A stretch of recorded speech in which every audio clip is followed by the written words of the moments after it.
এইজোপা mother প্লেণ্টজোপা আৰু এইটো colour red colour হয় আৰু ইয়াৰে এইখিনি পুলি ওলালে 10টা পুলি আছে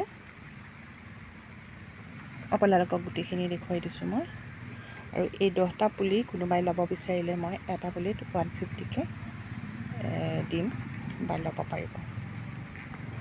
ইয়াত ফুল পুলি আছে এইটো এটাত 150কে মোৰ পৰা ল'ব পাৰিব এই দুটা কলি আছে অনলি 150 এয়া শিপা ৰুটছ তেনেকুৱা 150 দিম আৰু গোটেইখিনি ল'ব লাগিব যদি ৰিটেইলত কোনোবাই ল'ব বিচাৰে এটা পিচ ল'ব বিচাৰে তেতিয়াহ'লে 200 দিব লাগিব এনেকুৱা ৰুটছ আছে এয়া এনেকৈ পাব আৰু যিকেইটা একেবাৰে সৰু এইকেইটা 150 ল'ম ৰিটেইলত আৰু এইখিনিয়ে পুলি আছিলে মোৰ আজি